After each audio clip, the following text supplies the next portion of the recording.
Hi, this is Hollis from holliseaster.com. When we bought our house this spring, we found that one of the toilets in the house had this weird problem that we'd be somewhere else in the building and we'd hear a bunch of water running all of a sudden. And as with any intermittent thing like that, it was a little hard to trace. Eventually I figured out that this toilet is the problem, and there seems to be a problem with the valve in here, that it has an intermittent leak. Doesn't always do it. And it turns out that's a little bit common with this kind of Kohler canister valve. And what we're going to do is replace the seal. So this is a standard replacement part. You can get this at Lowe's or other places like that, Home Depot. I found that my local hardware store didn't carry these. I normally like to shop locally, but it wasn't an option here. So this is a Kohler GP1059291 replacement seal. And it replaces, you can see here, a red gasket, which is what we do have in here. And this is, I'm not sure how old this toilet is because it was installed before we bought the house. These are about $6 or $7 depending on where you get them. They have some instructions on the back, so we're going to just get started with that and see how we go. So I've just turned off the water down at the valve there on the floor, and so I'm going to flush the toilet just to clear out some water from the tank.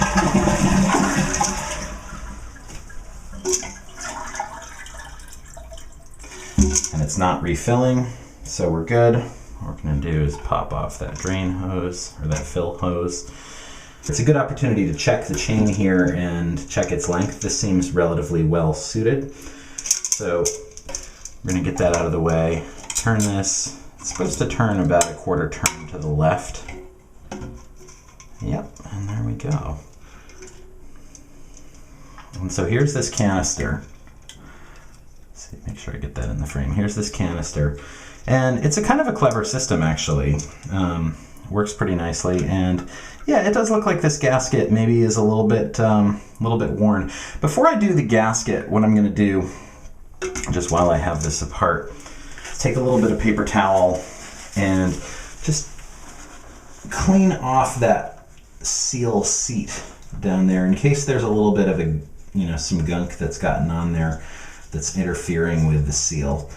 And this should all theoretically be clean water that's in here. It's still good to wash your hands and everything afterwards, but you should be all set there. Okay, so now to get the seal off of here. This is just your sort of standard rubber gasket. The new one claims to be formulated to resist chemical attack, etc., etc. But this seems like fairly standard gasket material, and it does seem a little oxidized, like it's clearly been in there a while. So I'm willing to blow $7 on the thought that this might be our problem. So again, there's our thing.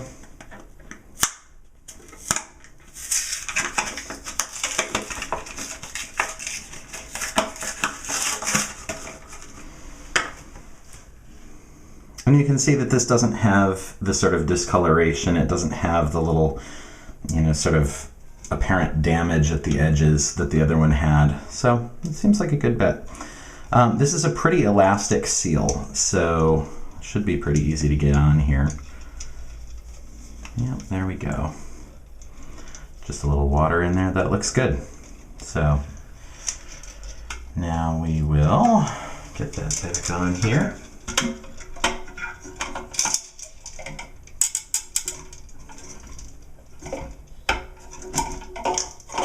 Guide rods are still in place, the seal is there. Seems like rotational alignment doesn't matter all that much on this. And get that chain connected back on here. There we are.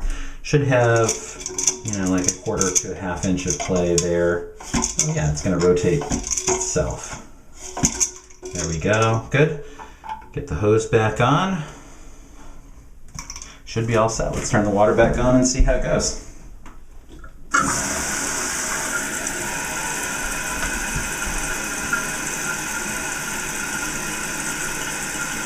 You probably see this rocking here.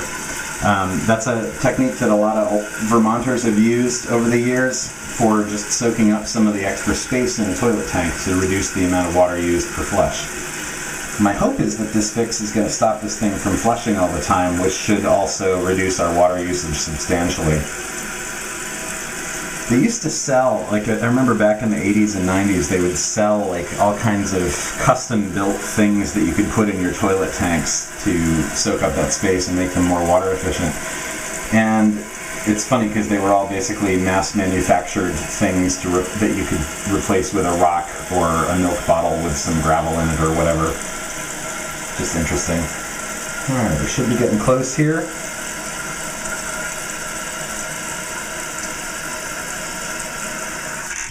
And there we are. So listen for a minute. And I think we're good. Thanks so much. If this was helpful for you, please subscribe, give a thumbs up to the video, and let me know if you have any questions. Thanks again. This is Hollis.